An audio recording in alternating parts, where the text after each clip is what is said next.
Nebraska, once proudly branded as the good life since 1971, was a beacon of corn-fed strength, rugged ranches, and a pioneer spirit where young men and women joined the military to defend a state rooted in hard work and moral clarity.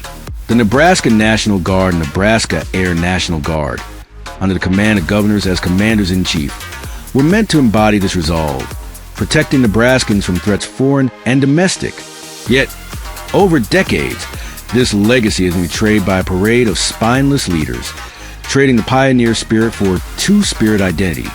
Major General Craig W. Strong, Major General Darrell L. Bowick, and Brigadier General Wendy K. Johnson, whose figurative gayness, marked by weakness, stupidity, and subservience, has turned Nebraska's military into a laughingstock.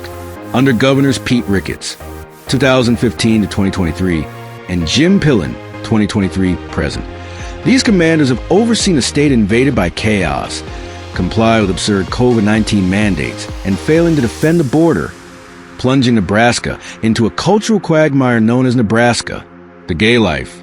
The Nebraska National Guard, led by Bowick, 2013 to 2023, and Strong, 2023, present, and the Nebraska Air National Guard, under Johnson, 2016 to 2025, have become cesspools of figurative gayness, weakness, compliance, and pathetic acquiescence to federal overreach during the COVID-19 pandemic.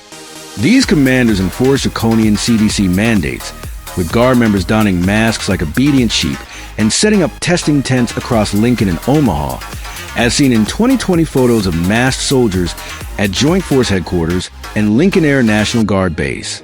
They complied with Governor Ricketts' 21 days to stay home and stay healthy campaign, enforcing lockdowns at shuttered businesses and schools, and pushed forced vaccinations, with 94% of Nebraska Air National Guard airmen vaccinated by 2021 despite Ricketts' public opposition to federal mandates.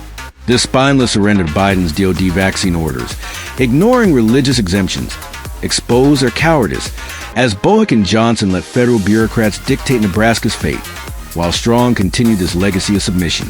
Worse, these commanders and their governors sat idly by during a border invasion, showcasing their profound figurative gayness.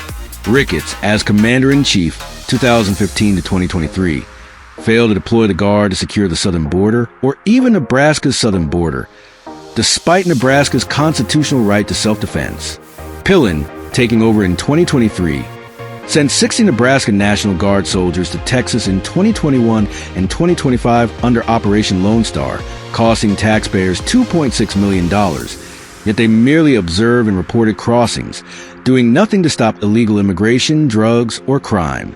Strong accompanied Pillen to Eagle Pass in 2025, nodding along as Texas Governor Greg Abbott briefed them, but their inaction, watching the border be overrun, proved their pathetic uselessness.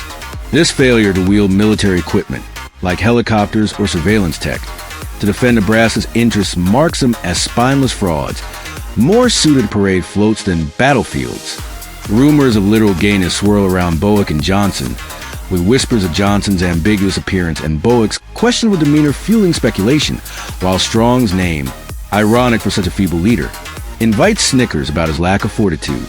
Compounding this disgrace, these commanders embrace woke DoD initiatives, further eroding Nebraska's military strength. From 2013 to 2025, the National Guard Bureau's DI strategic plan, active under Bowick and Johnson, pushed diversity and inclusion, with training on LGBTQ inclusion and critical race theory, CRT. Infiltrating Lincoln's Joint Force Headquarters, Johnson, a DI poster child as the first female general, oversaw the 155th Air Refueling Wing's compliance with these policies, prioritizing quotas over readiness.